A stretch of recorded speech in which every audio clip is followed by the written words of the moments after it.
अस्सलाम वालेकुम, मैं हूं आपका मेज़बान अदनान हैदर। आज प्रेस कॉन्फ्रेंस की वज़ीर दाखिला ने, जिसमें उन्होंने इस्लामाबाद आई-10 में जो पुलिस ने कामयाबी से एक टेररिस्ट को रोका, जो कि बहुत बड़ी टेररिस्ट एक्टिविटी के लिए इस्लामाबाद जा रहा था। तो ये बहुत बड़ी सक्सेस है हमारे सिक्योरिटी इदारों की। गुज़श्ता लगभग ये तीसरी दहाई शुरू हो चुकी है जब पाकिस्तान के सिक्योरिटी इदारे, सिक्योरिटी फोर्सेस अपनी जानों का नजराना पेश कर रहे हैं। और खानेवाल में भी दहशतगर्दों ने सिक्योरिटी के एहलकारों को निशाना बनाया और 2 लोग शहीद भी हुए थे।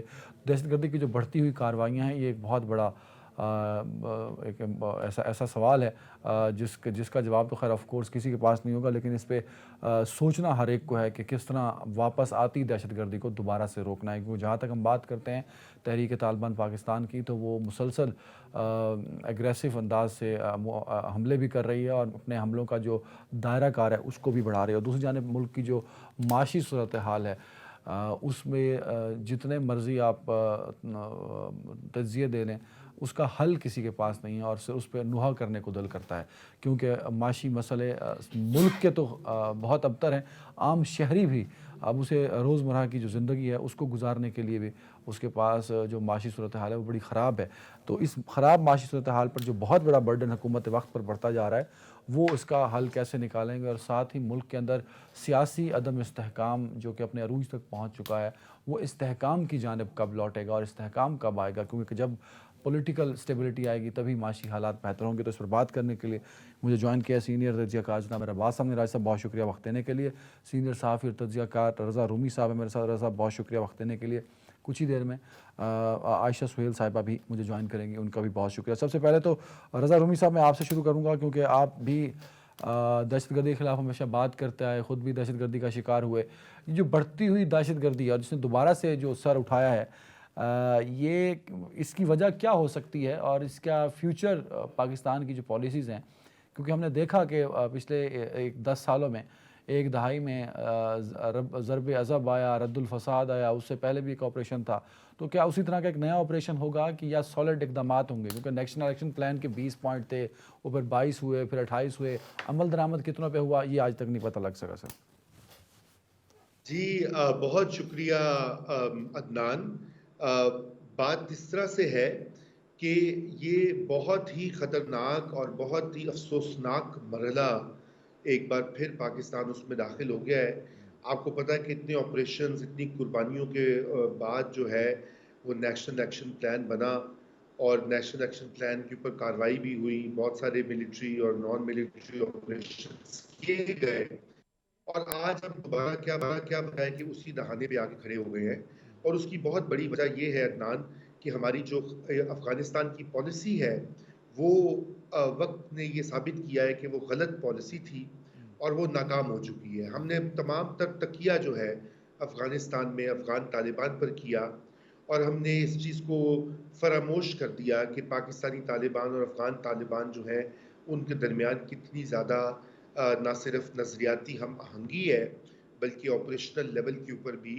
अभी जैसे आपको पता है कि टीटीपी को वहीं पे अफ़गानिस्तान में पनाह मिली हुई है, वहीं से वो ऑपरेट करते हैं, वहीं से उन्होंने रीग्रुप किया। जब यहाँ पर अब काबुल पर उन्होंने कब्ज़ा किया तो पाकिस्तान में इस तरह का बयानिया बनाया गया कि बहुत बड़ी फतह हो गई। इमरान, उस वक्त के वज़ीर-ए-आज़म साहब जो इमरान खान है, उन्होंने तो कहा कि आज स्लेवरी की जो चेन्स हैं, ग़ुलामी की ज़ंजीरें टूट गई। मगरिब से ग़ुलामी की जो ज़ंजीरें तालिबान को ऐसा हीरो बना के हमारे रिटायर्ड जनरलों ने की कि जी अब तो पूरा वेस्ट जो है वो तबाह होगा क्योंकि ये हो गया और वो हो गया। वो तो पता नहीं तबाह होंगे कि नहीं होंगे। हमें आके उन्होंने जितने हमले किए हैं इस साल में, आपके इल्म में है कि एक सीरियस सिचुएशन है कि 2022 जो साल गुजरा है उसमें सैकड़ों हमले हुए हैं हमारे फौजी जवानों पर, पुलिस।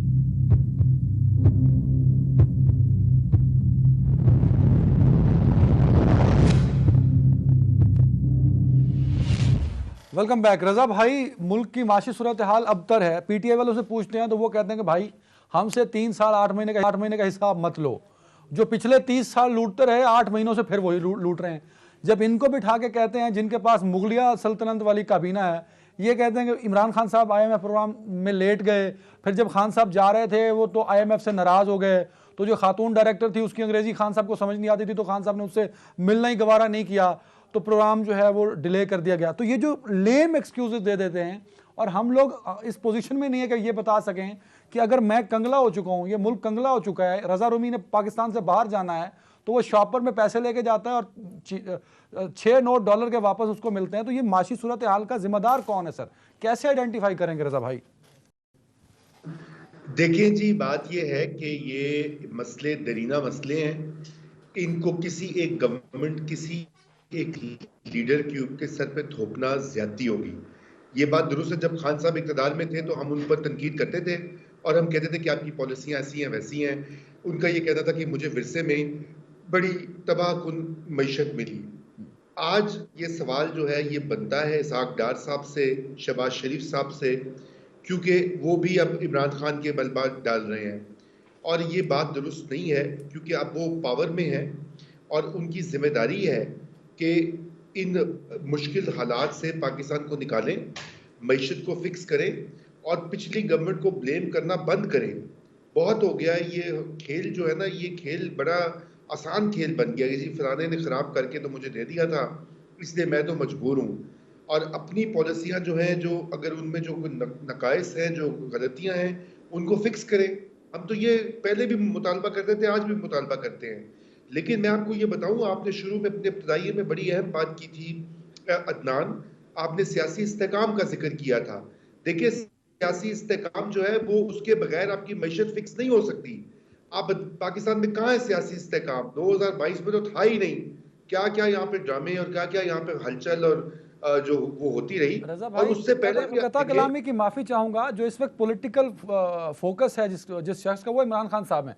अब हर हफ्ते वो हम साफी दोस्तों से मिलते हैं, तो हर मुलाकात में ये सवाल पूछा जाता है पॉलिटिकल स्टेबिलिटी का। वो कहते हैं पॉलिटिकल स्टेबिलिटी तभी आएगी जब इलेक्शन कराओगे इस मुल्क के अंदर। सर नहीं, देखिए वो ठीक है, वो एक वक्ती तौर पे शायद कुछ खान साहब ठंडे हो जाएंगे। फर्ज कीजिए वो ना जीत पाए, तो फिर कौन सी स्टेबिलिटी आ जाएगी? या उनको स्वीपिंग मेजॉरिटी जिसका भी वो तवक्को कर रहे हैं कि वो तो 2/3 अक्सरियत लेकर आ जाएंगे, वो ना मिली तो वो तो फिर धरना देंगे। ये बात अलग है। असल बात ये है कि असल बात आप देखिए, इस मुल्क की सियासत को चला कौन रहा था? इस मुल्क की सियासत को पिछले 6 साल से जो है साबिक आर्मी चीफ, जो कि आप खुद उसका इतराफ कर रहे हैं, उसके ऊपर रोजाना लीक्स आ रही हैं। अगर आपने जावेद चौधरी साहब के कॉलम्स पढ़े हैं, अगर आपने इमरान खान साहब के इंटरव्यू सुने हैं, अगर आपने इमरान खान साहब के जो साथी हैं उनकी बातें सुनी है, तो फिर बात साफ करनी चाहिए। और बात इसलिए ये अच्छी बात है कि इमरान खान साहब ने हम सबको ये आज़ादी मुहैया कर दी है कि अब हम भी खुल के सवाल करते हैं कि पिछले 6 साल में 2 जर्नैलों ने अपनी एम्बिशंस की वजह से यहाँ पे हुकूमतें गिराई, बनाई और फिर गिराई। ये नवाज शरीफ को जिस अंदाज से निकाला गया अदलिया के साथ मिलकर, और फिर इमरान खान साहब को जैसे लाया गया, और फिर इमरान खान साहब को चलने नहीं दिया गया, और फिर इमरान खान साहब को निकाल दिया गया, और फिर इमरान खान साहब को कभी परवेज नहीं दिया जा रहा था, कभी नहीं दिया जा रहा था, और ये सारी चीजों में वो मुलव्विस थे। चौधरी परवेज नहीं इतराफ कर चुके हैं इस चीज का। तो कैसे इस मुल्क में इस्तेकाम आएगा ना, जब सबसे ताकतवर बंदे जो है आपके इस मुल्क में, नहीं, वो तो सर रजा भाई उन्होंने कह दिया कि वो तो फरवरी से डिसएंगेज हो गए। तो मैं अगर आपकी थ्योरी मान लूं तो फरवरी के बाद तो स्टेबिलिटी होनी चाहिए थी सर। नहीं, वो एक थ्योरी है जो कि निसाब की किताबों में होती है ना, वो वैसी थ्योरी है जिस पे अमल कोई नहीं होता। क्योंकि अगर वो वाकई हो गए तो न्यूट्रल तो परवेज इलाही को क्यों कह रहे थे कि तुम जाओ पंजाब में इमरान खान साहब के साथ, या वो जो है मैसेजेस क्यों भिजवा रहे थे, मुलाकातें क्यों कर रहे थे, अपनी एक्सटेंशन की जो है क्लेम क्यों कर रहे थे? तो ये बात, और उनके साथ जो उनके करीबी तरीन रफीक थे, साबिक DGISI, जिनको इमरान खान साहब चीफ बनवाना चाहते थे, हसरत उन गुंजों पे जो बिन खिले मुरझा गए, तो वो खान साहब के जो वो थे, वो उनके एडवाइजर, उनके सरपरस्त आला, उनके मोतमद खास, वो भी इसमें मुकम्मल इन्वॉल्व थे। ये 2 अफराद, आप बात करें शहबाज शरीफ, इसहाक डार, मिफ्ता इस्माइल, शौकत रजा भाई मैं इसलिए कर रहा हूं सर, मैं इसलिए कर रहा हूं, आप सही कह रहे हैं, आप सही कह रहे हैं रजा भाई आप बात कर रहे हैं डायरेक्टर और राइटर्स की सर, मैं बात कर रहा हूं करेक्टर्स की। करेक्टर सबसे बड़ा रिस्पॉन्सिबल होता है सर। मैं क्यों कर रहा हूं वो किरदार? नहीं, आपसे मुराद मेरी आपकी शख्सियत, आपकी ज़ात नहीं है। आपसे मुराद पाकिस्तान में जो डिस्कोर्स, जो बयानिया चल रहा नहीं है, मैं सर उसमें देखें, आपने शहबाज शरीफ की बात की, इसहाक डार साहब की बात की, खान साहब की बात की, तो ये किरदार है ना सर। आप कह रहे हैं डायरेक्टर्स को पकड़ो, इन किरदारों को सजाए मौत दे दो ना सर, क्यों करते हैं ये किरदार? नहीं, मैं कह रहा हूँ सवाल पूछो डायरेक्टर से, और उनके जो नए डायरेक्टर्स आए हैं उनसे कहो कि देखो सर 6 साल में सर ये आप सही कह रहे हैं घंटा रजा भाई, आप सही कह रहे हैं, पर खुदा का वास्ता है ये जो एक्टर्स फिर रहे हैं, इन पे भी तो बात करिए ना सर, कि ये छोड़ दे किरदार लेना, मत करें इस मुल्क के साथ जुल्म सर। मैं आ रहा हूँ एक्टर्स की तरफ भी आ रहा हूँ। मैं पहला पॉइंट आपको फोकस ये ऑन द कहना एक्टर चाहता सर। मैं कहता हूं डायरेक्टर सही रोल प्ले कर रहा है, डायरेक्टर को यही रोल प्ले करना चाहिए, मार देना चाहिए ऐसे एक्टर्स को जो इस मुल्क के साथ ज्यादती करते हैं सर। सबसे बड़ा मुजरिम ये एक्टर है सर। आप देखें कि ये न्यूक्लियर रियासत है, और ये $1-1 अरब के लिए, $2-2 अरब के लिए कशकोल उठा के कभी सऊदियों के पास, कभी चीनियों के पास, कभी कतरियों के पास, कभी की कीमतें कहां से कहां पहुंची है। महंगाई 40%, 30 ऑफिशियल महंगाई 30% है। आप अंदाजा करें, इतनी तो सैलरी नहीं लोगों की सर बढ़ती, इसी को पिस कंटिन्यू गई है करूंगा, आवाम। इसी को और कंटिन्यू क्यों? करूंगा, टाइम ज्यादा हो रहा है आपकी तरफ। आमिर साहब, पॉलिटिकल स्टेबिलिटी जिम्मेदार कौन है? अनस्टेबिलिटी सॉरी, कोई एक तो जिम्मेदार है ना सर, यही किरदार जिम्मेदार होंगे। देखिए, किसी एक को लेबल नहीं किया जा सकता। इसमें अदारों से आप शुरू होंगे, चाहे उसमें इस्टेब्लिशमेंट है, चाहे उसमें अदलिया है, चाहे उसमें ब्यूरोक्रेसी है, उसमें हमारी पॉलिटिकल पार्टीज़ हैं कि जब उन्हें मिलता है तो वो सब चीज़ों को कहते हैं कि जी बस ख़त्म है, वो भूल जाते हैं, और जब वो उनके साथ कुछ हो जाता है फिर सब चीज़ें याद आ जाती हैं। और अब ये चीज़ हुई कि इमरान खान साहब चूँकि नए थे, उन्हें गालिबन इतना इसका हुकूमत का तजर्बा नहीं था कि ये सब कुछ होता है, लेकिन ये जो 3 दफ़ा और 4 दफ़ा जो लोग बैठे हुए हैं, इन्हें तो पता था कि ये जो आप डायरेक्टर्स की बात कर रहे हैं ये किस अंदाज में प्ले करते हैं। और अभी उसकी बात हो रही थी जावेद चौधरी के कॉलम्स की, तो वो तो अगर आप पढ़ते हैं, जावेद चौधरी कोई अपने पास से तो बातें नहीं कर रहा, वो तो रिपोर्ट कर रहा है। और अगर उसको आप पढ़ें तो क्या जो आप डायरेक्टर्स की बात करते हैं, क्या उनका काम ये था? हम क्यों उनको डायरेक्टर्स कह रहे हैं? उनकी डायरेक्टर तो वो उस फिल्म के थे कि जिसमें टैंक चलाने थे, डायरेक्टर तो वो उस फिल्म के थे कि बॉर्डर पे उन्होंने होना था। सर ये लंबी डिबेट है सर, लंबी डिबेट। वो वजीर आला चेंज करवाने के लिए नहीं आए हुए थे, वो इसलिए नहीं बैठे हुए थे कि जनाब ऑडियोज और videos. It is so unfortunate कि एक तरफ बात होती है कि जी हमारे एटमी असासे हैं, और दूसरी तरफ हमारी जो सियासत है उसका मैवर अब जो बन गया है। रजा भाई देखिए कंफ्यूज हो गए ना, पॉलिटिकल इंस्टेबिलिटी जिम्मेदार कौन है? आप कहते हैं कि सिर्फ डायरेक्टर जिम्मेदार हैं। देखिए, मैंने ये नहीं कहा, मैंने कहा इसमें तमाम अदारे भी शामिल हैं, इसमें पॉलिटिकल पार्टीज भी हैं, और अगर अदारे जो उनसे हैं वो समझते हैं, क्योंकि पावर जेन में रखिए कि सबसे ज़्यादा स्ट्रॉन्ग जो उनसे है वो शायद आपका पार्लियामेंट नहीं है, आपका जो इस्टेब्लिशमेंट है वो मजबूत है। और इस्टेब्लिशमेंट वो भी किसी वजह से मजबूत है ना। इसी मुल्क में फातिमा जना के साथ क्या हुआ उस पर कोई बात नहीं करता। इसी मुल्क में मुशर्रफ को, सर मैं उस वक्त होशोवास में था, मुशर्रफ को आप लोगों ने लीगलाइज किया। आप मुशर्रफ को कसूरवार ठहराते हैं, जिसने उसको हलाल करार दिया वो आपके लिए पवित्र है, क्यों भाई?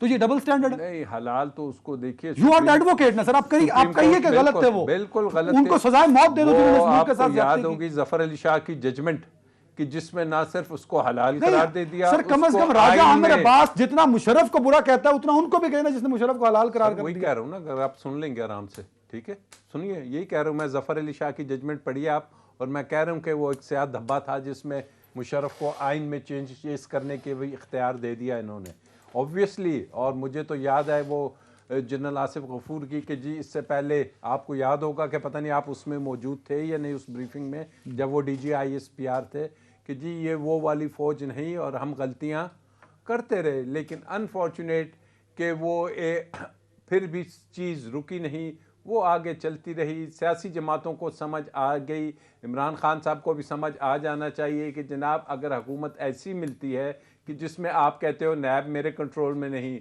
जिसमें आप कहते हो कि जी बाकी जगह मुझे इश्यूज़ हैं, फॉरेन पॉलिसी में इश्यूज़ हैं, जिसमें आप समझते हो कि आप अपना चीफ एग्जीक्यूटिव हैं, वज़ीर आला नहीं लगा सकते तो फिर उनको उसी वक्त असेंबली से डिसॉल्व कर देनी चाहिए थी। ओ सर, वो तो अभी भी विनते कर रहे हैं ना, वो तो अभी भी कहते हैं कि मुझे को रास्ता दे दो। Ayesha ma'am, over to you ma'am. एक तो पॉलिटिकल हाँ जी बिल्कुल, मैं ये बड़ी इंटरेस्टिंग डिबेट जो है वो यहाँ पर चल रही थी अदनान, जो किसी एक्टर्स और और पासे डायरेक्टर्स तुरना वाली। चाहना, तुसी फिर वापस ले आ रहे हो। नहीं, मैं बिल्कुल उसमें एक छोटी सी अपनी राय देना चाहती हूँ। बिल्कुल एक छोटी सी राय मैं देना चाहती हूँ। एक्टर और डायरेक्टर वाली डिबेट जो है वो बड़ी इंटरेस्टिंग हो गई थी। मैं सिर्फ एक छोटी सी बात उसके हवाले से कहना चाहती हूँ कि मैं आपको बताऊं, ये जो एक्टर्स की आप बात करें बड़े निकम्मे लोग हैं। अगर वो इतने निकम्मे और नाअहल ना होते ना तो उनको डायरेक्टर्स की डायरेक्शंस की उस तरह से जरूरत ही ना पड़ती। अगर वो खुद काबिल होते, उनमें सलाहियत होती, तो उनको जो डायरेक्टर्स की इंस्ट्रक्शंस जो है वो लेने की जरूरत नहीं पड़ती। और जो है फिर ये फिल्म हिट हो सकती थी, जिसके बारे में आप कह रहे हैं कि पॉलिटिकल इंस्टेबिलिटी है और फ्लॉप किस्म की फिल्म इस वक्त हम बने बैठे हुए नहीं हैं इस आयशा मुल्क मैम, के अंदर। देखें, मैं तो मैं रजा सिर्फ भाई ये ऐड करना चाहती हूँ क्या इसमें। जी। के पॉइंट ऑफ व्यू का रिस्पेक्ट करता हूँ और वो बिल्कुल ठीक फरमा रहे हैं। पर मेरी गुजारिश मेरे बड़े भाई से सिर्फ ये है कि यार बहुत हो गया ना। मैं मान रहा हूं डायरेक्टर बुरा है, वो कम से कम इन एक्टर्स को तो पकड़ो ना। ये पवित्र बने बैठे हैं। कल नवाज शरीफ इनकलाबी था, पूछे रजा भाई से और मैं, हम मिलकर कहते थे क्यों निकाला नवाज शरीफ को, नवाज शरीफ इनकलाबी है। वोट कर आज दो। हमने इमरान खान को इनकलाबी बना दिया। भाई बस कर दो यार। आयशा तो मैं मैम, तो कह रही हूँ ना, मैं कह रही हूँ अगर इन एक्टर्स में सलाहियत होती तो हम इस वक्त ये रोना ही ना रो रहे होते। ये अहल होते कुछ करने के तो लोग जो हैं वो इनके पीछे चलते ना, इनको देखते। ये कहीं और देख रहे होते हैं क्योंकि इन्होंने खुद तो मेहनत करनी नहीं। अच्छा आयशा मैम, मेरा सवाल ले लीजिए। इमरान खान साहब का मानना यह है और तहरीक इंसाफ का, जो कि एक बड़ा स्टेक होल्डर है इस वक्त पाकिस्तानी सियासी सूरत हाल में, कि इलेक्शन होंगे तभी सारे मसले हल होंगे। अब तो पीटीआई से पूछो ना कि दहशतगर्दी बढ़ गई, वो कहते हैं इलेक्शन करा दो, दहशतगर्दी खत्म हो जाएगी। लेकिन पीटीआई से कोई ये पूछे ना कि अगर इलेक्शन करा दें और फिर वो नतीजा आपके हक में नहीं आता तो फिर तो हम कभी भी इस पॉलिटिकल कियोस से नहीं निकल सकते, क्योंकि ये आपको भी पता है और ये मुझे भी पता है कि अगर नतीजा खान साहब के हक में नहीं आता तो खान साहब ने मानना मुन्ना कोई नहीं है। अब दूसरी चीज ये कि पॉलिटिकल स्टेबिलिटी बहुत ज्यादा जरूरी होती है। अगर आप मुआशी तौर पर मजबूत होना चाह रहे होते हैं तो यकीनन बहुत सारे फैक्टर्स होते हैं। आप अकेले आइसोलेशन में नहीं रहते हैं। आप जो है वो मुख्तलिफ मुल्क आपके साथ मिलकर चलते हैं, वो आपकी हेल्प करते हैं, आपको जरूरत होती है। ये तमाम चीजें, हालांकि बड़ी तनकीद जो है वो खान साहब इसके ऊपर करते हैं, लेकिन बहरहाल अगर आपने एक कम्युनिटी के अंदर रहना है, इस दुनिया के अंदर रहना है, तो आपने साथ मिलकर चलना है। लोगों को आप पर एतमाद होगा या फिर ये उनके दिमाग में होगा जी कि आज हम इनकी हेल्प कर रहे हैं तो ये उठ भी सकते हैं। अगर आप ये दुनिया के पास एक मैसेज जाएगा कि आप लोग दिवालियां होने वाले हैं और आप डूब रहे हैं, तो फिर मेरा नहीं ख्याल है कि आपकी कोई मदद करेगा। या फिर आप पॉलिटिकल स्टेबिलिटी नहीं है तो वो फिर किसके सर के ऊपर या किसके मुंह को आपकी मदद करेंगे। तो मेरे ख्याल में पॉलिटिकल स्टेबिलिटी जो है वो पहली शर्त है। वो जिस भी तरीके से आती है उसको आना चाहिए। अगर उसका हल इलेक्शन है तो इलेक्शन होना चाहिए, लेकिन पॉलिटिकल स्टेबिलिटी जो है वो पहली शर्त है मुआशी तौर पर। अगर आप स्टेबल होना चाहते हैं या इस्तेहकाम चाहते हैं, यहां तक मैं खान साहब से जो है वो इत्तेफाक करती हूँ। लेकिन आगे फिर वही वाली बात है ना कि खान साहब से पूछा ये जाए कि अगर इंतखाब हो जाते हैं और नतीजा आपके हक में नहीं आता तो फिर तो आपने वो नहीं मानना और हम फिर उसी तरीके से उसी पॉलिटिकल ख्यास का शिकार जो है वो रहेंगे। Very right. एक ब्रेक पे है और ब्रेक के बाद क्योंकि राजा साहब ने पिछले प्रोग्राम पंजाब में जो वोट ऑफ कॉन्फिडेंस के हवाले से बात की थी कि नून लीग ने जो इकदाम किए वो राजा साहब बिल्कुल सही साबित हुआ कि उनको वहाँ की अपोजिशन ने वो इकदाम वापस भी लिए नो कॉन्फिडेंस वाले। एक ब्रेक के बाद इस पर बात करेंगे।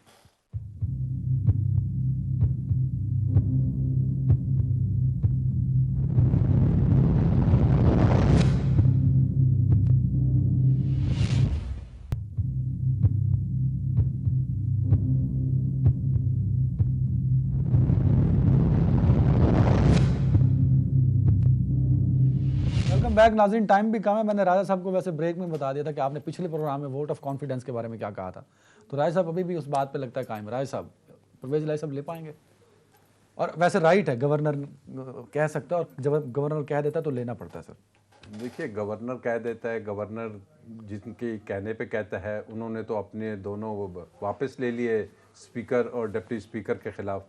इन्हीं के कहने पे गवर्नर ने किया था ना, किसी वो गवर्नर को तो इल्हाम नहीं हुआ था कि क्या पोजीशन है। तो अब रह गया वोट ऑफ कॉन्फिडेंस की बात।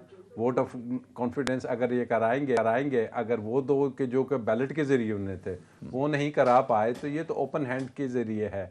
और ओपन हैंड के ज़रिए में अब पुराना तो ख़त्म हो गया जो गवर्नर साहब ने कहा था, अब कोर्ट में है, अब लेट्स सी कि जी इस पे कोई वाज़ेह बात नहीं करनी चाहिए। 11 तारीख को देखते हैं कि कोर्ट क्या कहती है कि जी क्या गवर्नर का एकदम दुरुस्त था 24 घंटे वाला।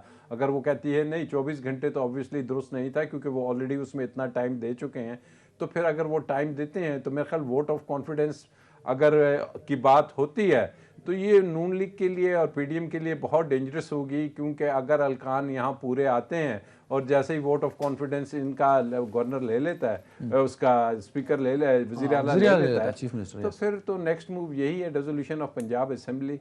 और मैं नहीं समझता कि ये आपस में शायद हमें ये नजर आएगा। अगर 1 मिनट में एक और बात भी, क्योंकि बड़ा डिटेल से हम इस पे बात डिबेट कर चुके हैं आपके साथ। आपने टाइमिंग की बात की थी, दिसंबर का महीना बड़ा इंपॉर्टेंट बताया था आपने, फिर आपने वो मंथ कैलकुलेट किए थे इंटरम सेटअप वाले। अब क्योंकि मामला मिड ऑफ जनवरी तक चला जाएगा, अगर आपकी बात अगर इस तरह दुरुस्त हो जाती है, तो उस टाइम बदलने से खान साहब का पॉइंट ऑफ व्यू वही रहेगा कि डिसॉल्व कर दो असेंबली को। देखिए अल्टीमेटली जो पॉइंट ऑफ व्यू है ना वो ये है कि केयर टेकर्स ने आना ही आना है। केयर टेकर्स आपके अगस्त तक इंतज़ार नहीं हो पाएगा, मेरी जहाँ तक असेसमेंट है।